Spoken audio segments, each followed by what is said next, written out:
everyone to the Kinch Lines Dirty Salad Club.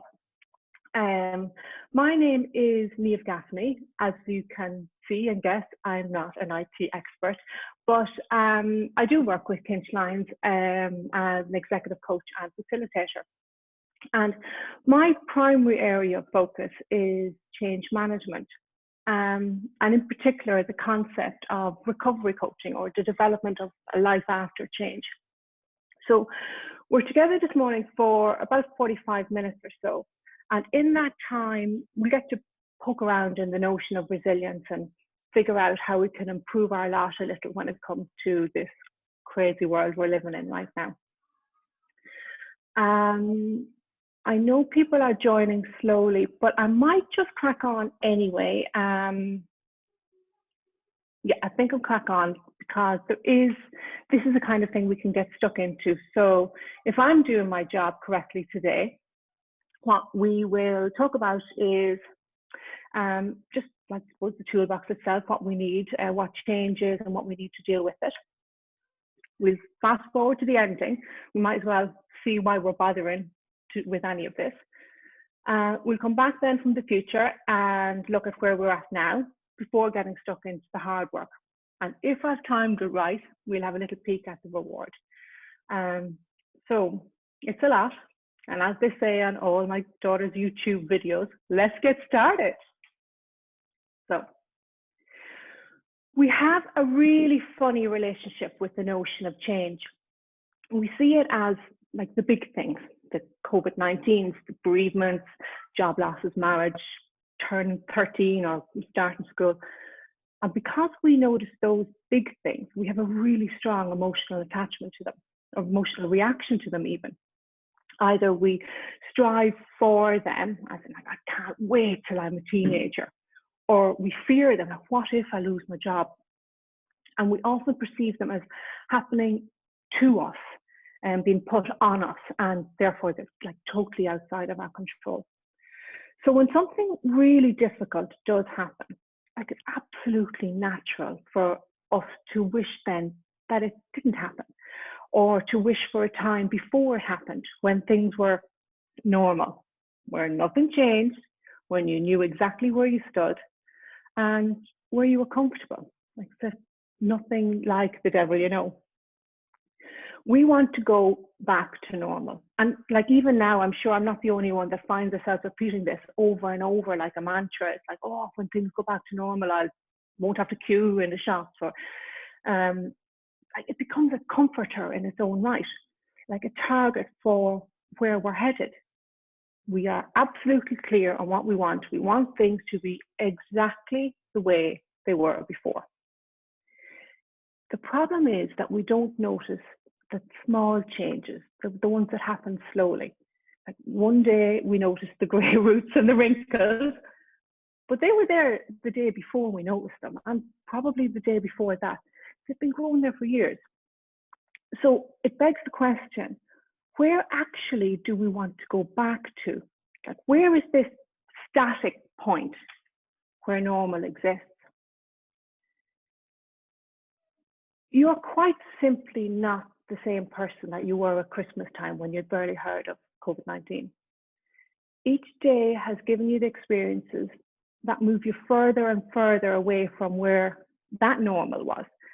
And so in the same ways we can't turn back time, more the pity, but we can't unknow the things we've now experienced.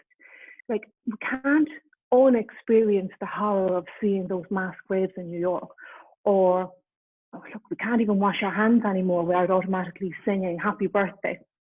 And we can't watch a television program and think, Jesus, they're sitting awfully close together.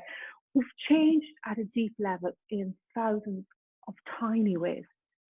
So that normal doesn't exist anymore. We aren't those people anymore.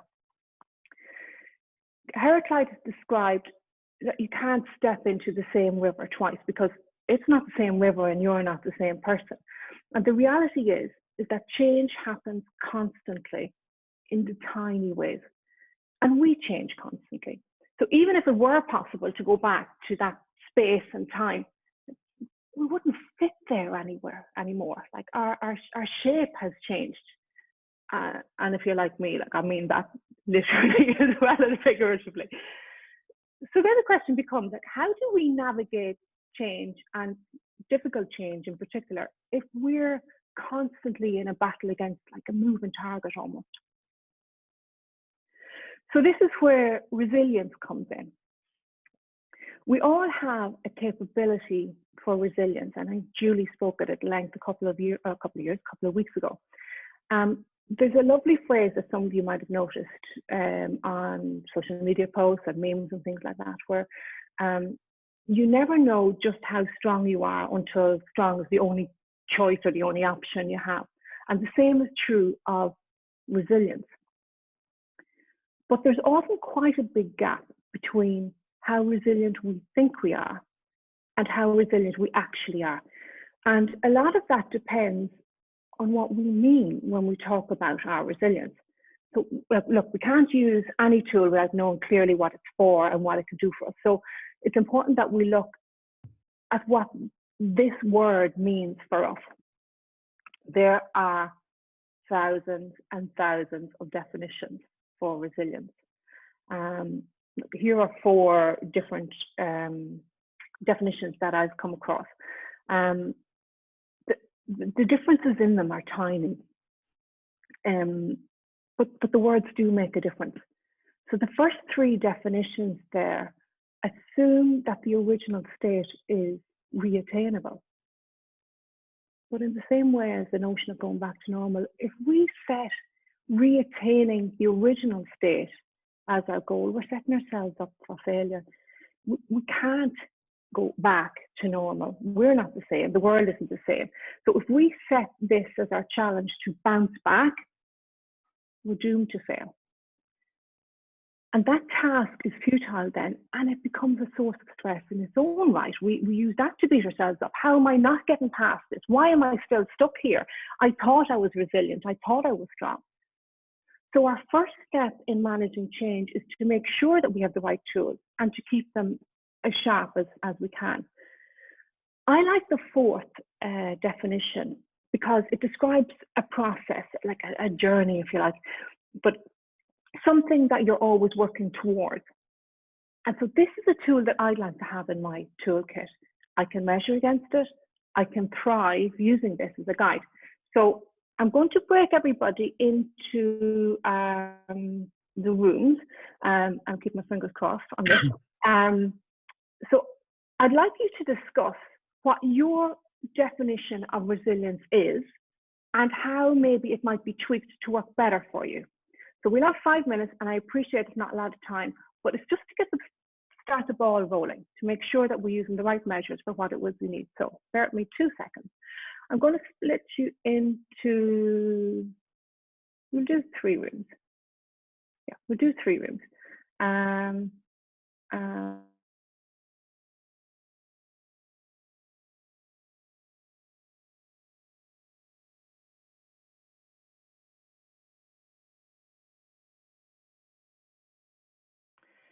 So welcome back, everyone. Would anyone like to come on and give us a few little insights of what you were discussing?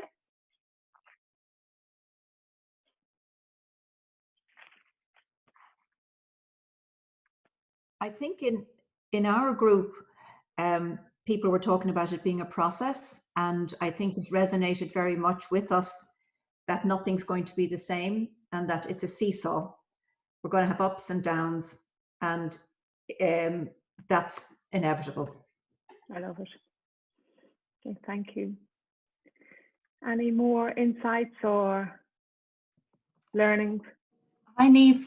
We were talking a bit about it being a process maybe that we need to be aware of and be deliberate about as it's happening, and reflecting on it as it's happening rather than after the fact and wondering, gosh, how did we get through that? And that's very true. I suppose that's where we'll get to in the end. It allows you to process it, to actually notice what's going on, and to acknowledge that you are resilient. Like I say, when you're looking back on it, sometimes we have a tendency to beat ourselves up and say, oh, well, I didn't do that as well as I could have done or should have done or would have done. But you do what you can do. That you're given, with the best of the abilities that you can in any moment in time. So thank you for that. So my definition, or what I find has worked for me, is seeing resilience as the ability to move past obstacles and keep going to where you're going. But if that's the tool then I'm using, it makes sense to know where I'm going. Otherwise, it's a pointless exercise and I end up going round in circles. I'm just going to move all of the faces off to my other screen because I'm getting distracted by what's going on in everyone's background. So bear with me a second. So there has been an awful lot of research into Viktor Frankl's, search for meaning. And it's been shown in quite a lot of cases that a meaning or a sense of value for life correlates with significantly better mental health. So the second step in this is to steer Franklin Covey's begin with the end in mind. What this end means varies from person to person, but essentially it's your why.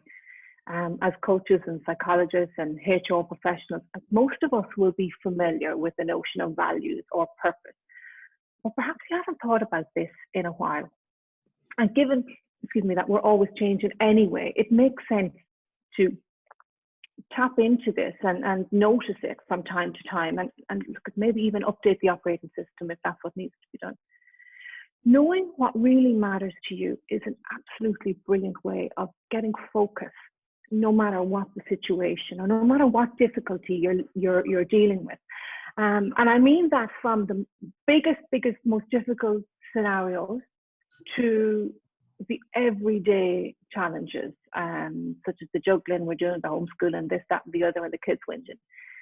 So, for example, kindness and bravery for me are my two keystone values. And when I'm overwhelmed or I'm in a difficult situation, asking myself what really matters here allows me to tap into that kindness and bravery. It reminds me that that's what's important for me.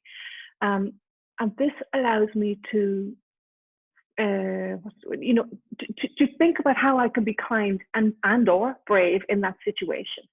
That helps me prioritize what I need to do next. So it kind of allows me to narrow the focus to just what I need to be thinking on. And it helps me know how to act. So I don't have to think about all of the this and that and the what ifs and the wherefores. I just know then this is what I need to do. So this step of knowing where I'm going, or like knowing what really matters to me, that really allows me to strengthen my resilience, because it's in the practice of this process over and over again that I'm strengthening that. It allows me to work through the change. So before you know it, you are past it and you're looking back on it and being able to review it. So would anyone like to come on and move you back onto the screen? Would anyone like to come on and describe how knowing your why helps you become more resilient?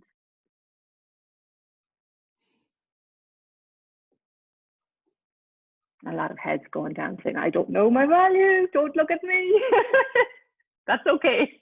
Well, I don't know my exact why. There's a few whys, but it does, if you can distill everything down into a couple of key areas that are important, then everything else, reduces in value. And I think that's important if you are moving through change or change is being foisted upon you and you need to have a sense of resilience. So I think it's the fact that it brings clarity. Absolutely. And we'll see how that's really, really important as well in a few moments. Does anyone else have anything to offer or to share? Can I just say one thing? I don't want to be the person talking all the time, but if I'm going out for an early morning walk or run or anything, and other people are out, I find I say hi to them because there's not many people out, and they're nearly always delighted. So I know a lot of over 70s are sort of sneaking out in the early mornings and having quiet walks. Two of them myself. And I kind of feel they're doing it sort of feeling that they're doing something wrong, and I'm delighted to see them. So even saying hi their faces light up. And I just think it's a tiny thing that you've mentioned, Niamh, the kindness thing. And also it's the human connection that we're all missing so badly. And that's obviously a huge part of what makes you you. And the more you do that, the more you feel nourished by that and strengthened by it. And yes, it is only a tiny thing of looking at someone directly in the eye and saying hi. But you can see what that gift gives to somebody else, and that's huge. It makes you feel better then when you come in. Yes. It boosts you for the rest of the day. Thank you very much for that. Now I'm moving over a second. So we kind of got the ending. It's also important to see the other end of the scale. So to know where we currently are, and this is exactly what you were talking about earlier, that clarity. And this for me is why Google Maps has literally changed my life, because it not only tells me where I am, but what direction I'm facing in. And anyone who knows me knows I'm incredibly challenged by left and right. So this is a game changer. Knowing where you are is a game changer. But part of the reason why we're so incredibly challenged by changing circumstances is uncertainty. That time between knowing that something is wrong and having a full picture of it is the most difficult time for anybody. Like, if you cast your mind back to the first few weeks of all of this, when we knew this was coming and we didn't quite know the details, nobody even knew what the virus actually was or how long it would take to come up with a vaccine or what would happen. And so anxiety and stress can really, really introduce us to our weakest selves. It can inhibit thinking, it can disrupt our attention. We can allow ourselves to wallow in this kind of shared pandemic of anxiety. It reduces our ability to think straight. So it's not surprising that we saw all of that, like plenty of that, irrational behavior, like the panic buying, the WhatsApp, the fake news, the anger over the delay over lockdown, the anger over lockdown, lashing out, feeling paralyzed, getting Zoom fatigue. It's not surprising that all of those behaviors happened, and we may have noticed them in ourselves. When we moved to full lockdown, things have almost become a little bit easier. We're kind of getting used to it. We're okay with hopping on Zoom a little bit more often. That terror and panic has receded a little bit, and people have carved out a little bit of certainty in the uncertainty. That clarity and certainty is power. So taking steps to create that clarity yourself and knowing exactly where you are right now is huge when it comes to navigating change. And it really, really takes the sting out of that change-induced panic or anxiety. Because once you know exactly what you're dealing with, and if you can challenge yourself to see it from as many different perspectives as possible, it gives you options. And it allows you to feel like you can breathe again, you can plan, you can tap into the logic side of your brain. So this is the equivalent of, let's say, finding a lump where there shouldn't be one and going on to Dr. Google, or getting a scan and getting a team of doctors and consulting with them. The first option leaves you absolutely paralyzed with fear, and the risk is that you do nothing because of that fear and the situation gets much, much worse. The second option is terrifying, but you end up in a position with a much more informed decision about how to proceed. So getting an understanding of exactly what the problem is key to resilience. Now, there are so many tools for this. Journaling is really, really good. But if you're not that fond of writing, just going out for a wee walk and mulling it over and asking yourself the question, what's going on here right now? What exactly is the problem? That can be a huge mindset changer.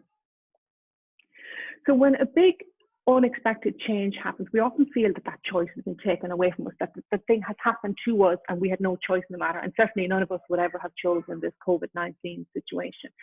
And we're so shocked by the situation, like it's tempting to just wallow in the unfairness and the unjustness of it all. But that can be a really dangerous position to stay in, because it puts us in the victim place, where we stay stuck, and we end up, we can end up in a very, very difficult place mentally and emotionally. So challenging yourself to see things from as many different perspectives as possible gives you back those options, gives you back some options at the very least. I love to do this by stepping into the shoes of somebody else. So that could be somebody that I admire, or somebody who just sees it from your situation from a completely different perspective. So if you're having an argument with a child, for example, stepping into, and my child is singing outside the door right through the keyhole. So yes, I'm with you a little bit. But putting myself in their shoes allows me to see the situation differently, and allows me to understand, well, maybe they're just doing it because it's raining outside and they're a bit bored and so on. And I've been asking them a lot of them. Putting yourselves in the shoes of someone like a stranger, or someone in a completely different perspective, gives you another opportunity, because it allows you to tap into imagination. So if you put yourself in the shoes of, you know, Captain Tom, that guy in the UK, 99 years old, and has managed to raise almost £30 million for the NHS by simply walking around his garden. And that guy has a lovely mentality of tomorrow will be a wonderful day. When you tap into his perspective, you kind of think, gee, how would somebody with all his experience, all his ways of looking at the world, view my current situation, and how might that help me?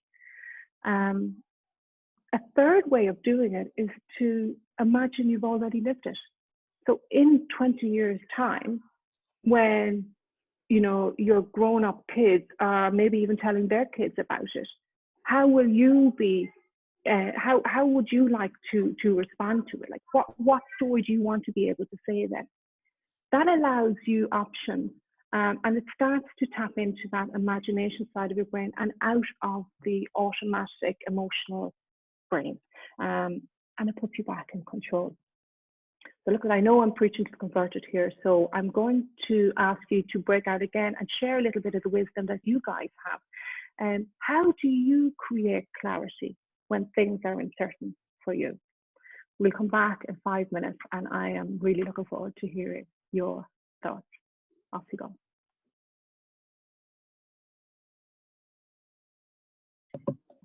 Hi guys. Hi. We are. Exactly the same. It's the continuing saga. That's good. So how was that? You're full of clarity now. So anybody who'd like to share maybe something interesting or some new perspective that you hadn't considered before?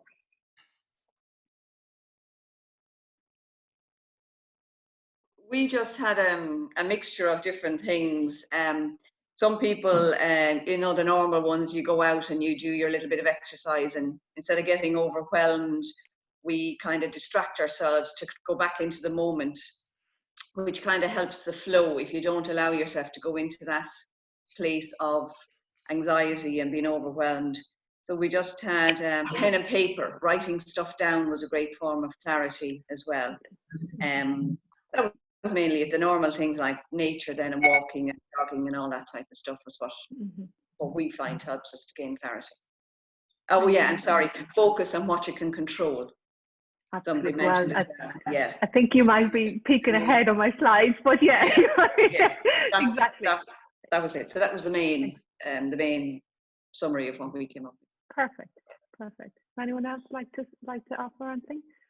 Yeah, in our group, it's Niamh here. In our group, we talked a bit about, you know, talking problems out and picking somebody that you talk problems out, and also that in this particular circumstances, given what's going on around us and all the emotions, and everybody is feeling extraordinarily emotional at the moment and at different stages on the change curve and the emotional curve, that sometimes self-reflection and asking ourselves, you know, what exactly is the problem? So the problems can be caused because of stresses and emotions that are going on within the household or on Zoom or whatever. So it's trying to really bring it back to what is the problem, and then to talking, once we know that, talking that problem through. So that was something we were talking about. Perfect. Thank you for that. Because absolutely. So once you really get to understand what the problem is. You've already gotten a whole load of control over it. A lot of the times when it's a kind of a nebulous thing in our head, you're drowning under it, but you actually don't even know what the monster is. Actually, for any caregivers or parents here, or even as children, you may remember when you worried about a monster under a bed, our natural inclination as a parent is to turn on the light, lift up the covers, and show the child that it's a shadow of this. And that's exactly what this is doing. You are shining a light on what it is that you're dealing with, rather than it's all the shadows and all the monsters that are there. You're focusing exactly on what it is to deal with it. And no matter what that problem then is, once you know what it is, then you can take a step on to the next thing, which, as you say, is the control piece. So absolutely the next step is to do what you actually can do, and that's to take action.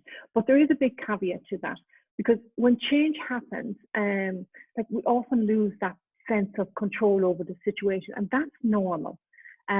Because when things that we know to be true, such as a working structure, school starts at 9, or I, go to work in Dublin, or our health or anything like that, when they are shown then not to be true, like it can shake us to our very core. And so naturally all the attention goes to what is going wrong, and maybe all that we have lost and all that's happening to us. But it's a vicious circle of fight or flight, and can lead to really, really dangerous situations. So we naturally attempt to fill this control void. But if we do it without focus and direction and intention, then it can be almost like a false control that can work against us. It works maybe for us in the short term, but it can work against us in the long term.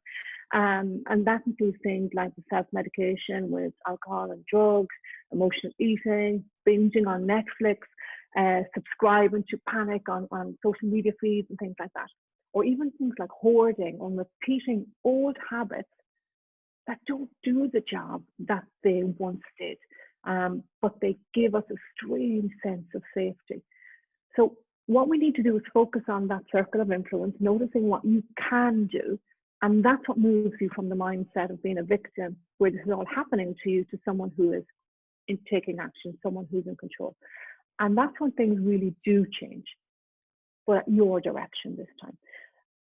Since you're the only person who can take your action. When you do take that action, then it's a fully empowered position, which is a total game changer when it comes to navigating the changing landscape. You control the change then, rather than it controlling you. Something's beeping at me and I don't know what it is. Okay, you're all still there, presentation's still there, so we keep going. So one of the most fundamental things you can do, in my opinion, is to notice the power words have and the power you give them, because this underpins everything. So like, take this question, for example. There's a huge difference in the automatic thought and the emotional reaction that comes if I phrase it like, what can I do? As opposed to, what can I do? But the first is a hopelessness, a passivity, you're stuck. Whereas the second is action orientated and motivated, and someone with grit, if we're talking about the work from Angela Duckworth. The second question is much more likely to inspire you and allow you to be resilient, and then to thrive through change. So look, we know this stuff, but I want you to really feel the difference that this makes to you. So in the chat box, if I can just open it, I want you to ping in very quickly, on a scale of 1 to 10, how you feel right now. So 10 being, this is the best day I have ever had, and 1 being, actually, things are really tough and I need help. So where do you feel right now?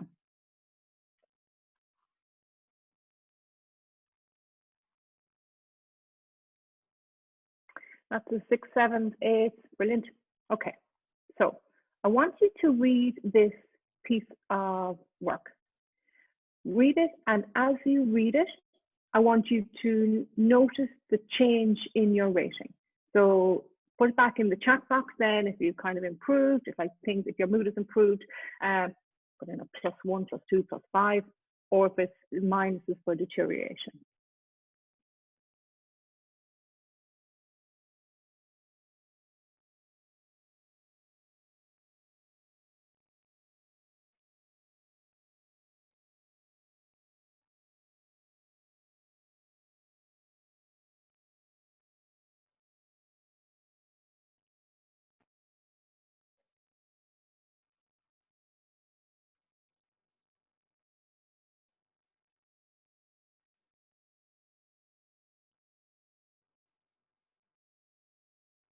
We're starting to see a lot lower numbers. This time, I want you to read it again, but from the bottom line up, and then type in where you feel.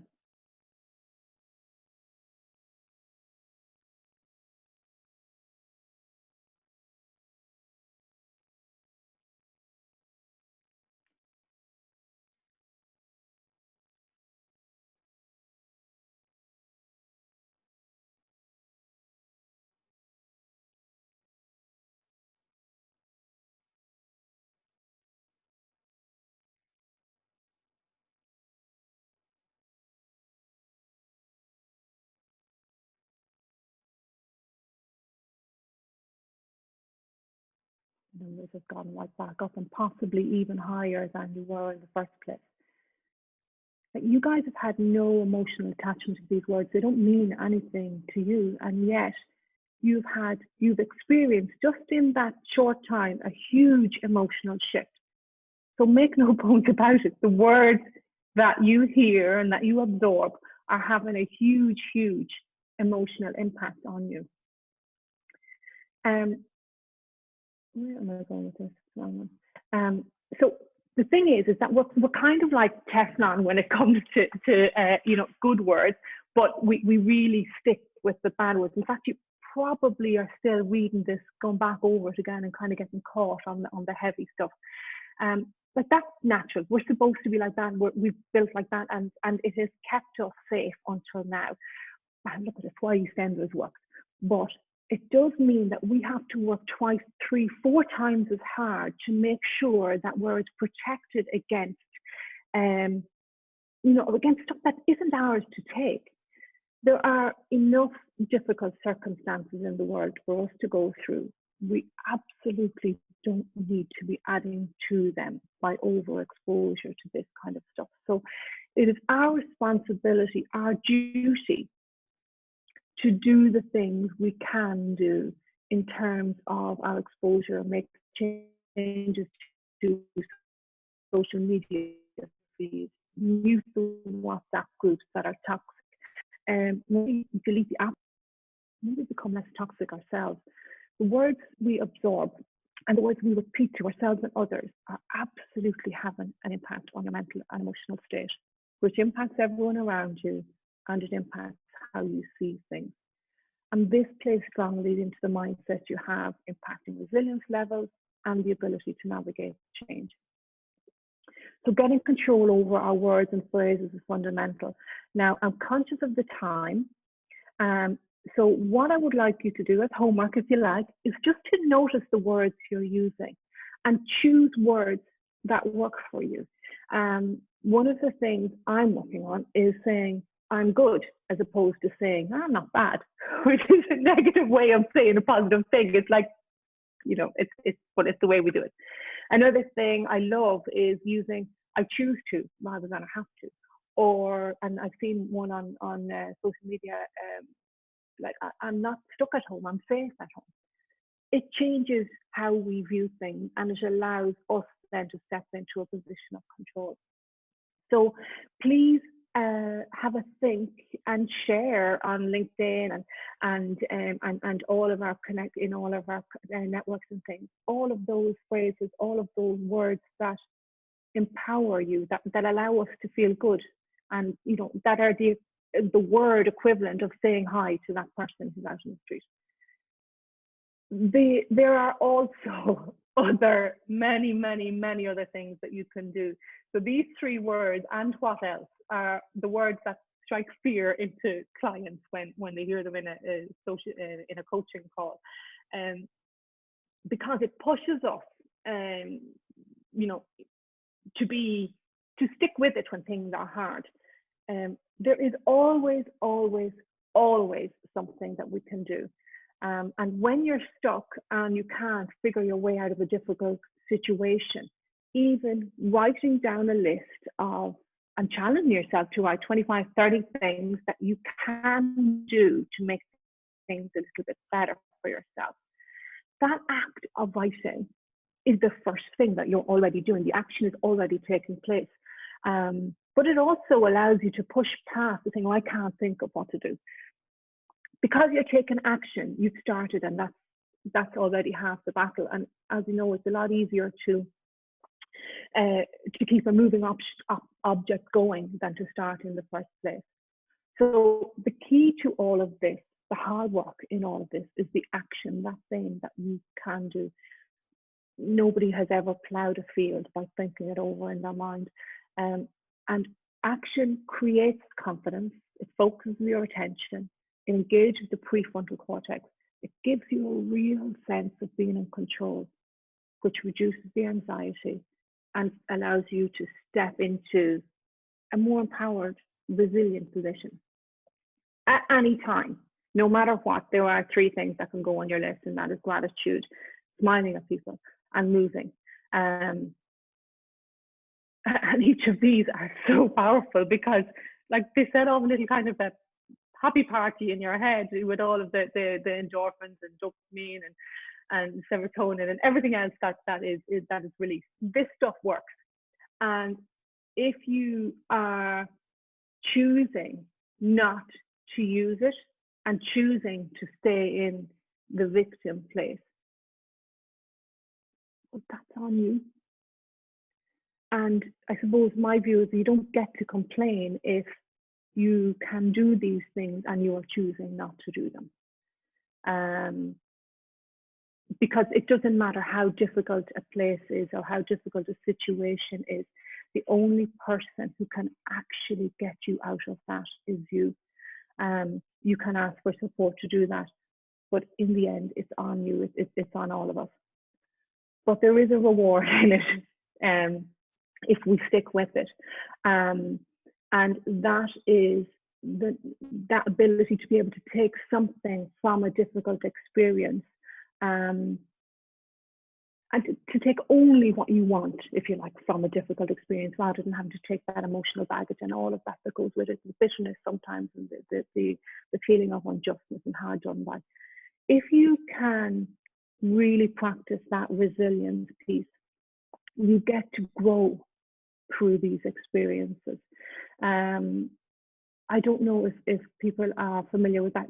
I'm going to really muck up the pronunciation now, but it's a Japanese concept of kintsugi. It's where broken pieces of pottery are put together with gold, but basically highlighting the scars as opposed to hiding them, or what we've kind of been grown to do in the Western world is almost like be ashamed of them. When you do that, you're taking charge. You become a much more stronger person. You become a better person as a result of because of your experiences, rather than just getting through them.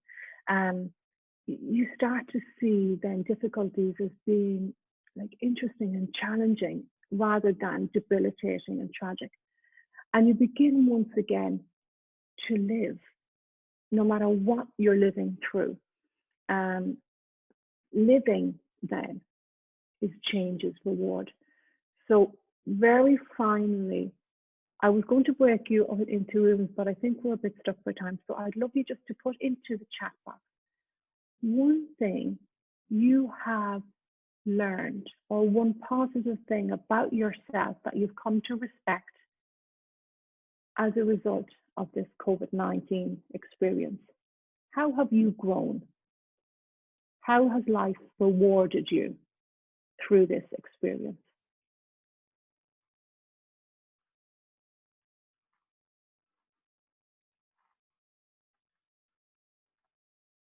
The ability to look for the positives in a negative situation.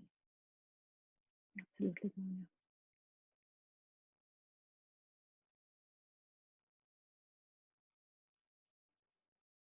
Reminded of what's important.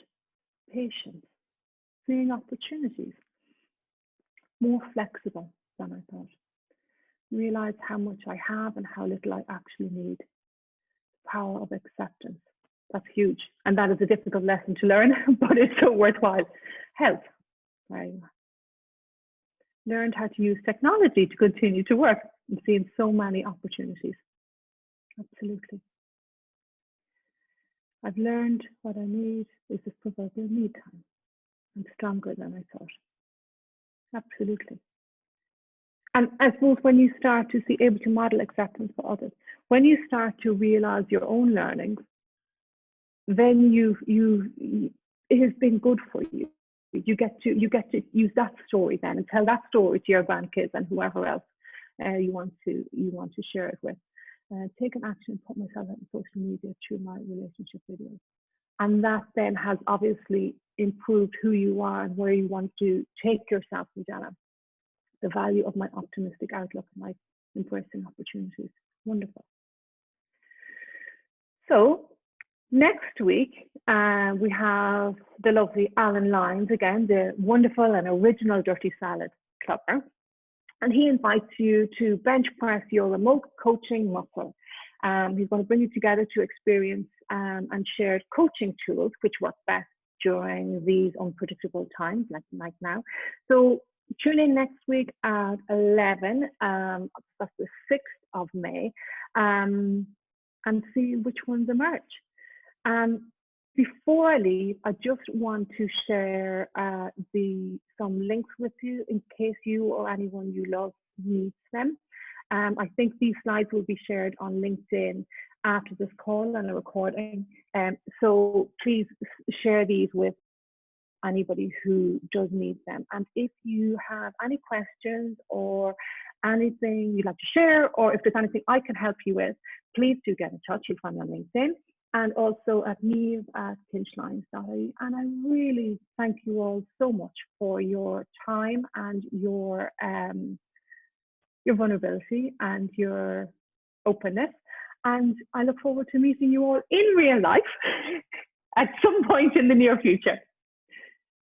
So thank you all very much. Before we go to Danny, I have a few minutes if anybody wants to ask any questions here. Something buzzing and flashing at me.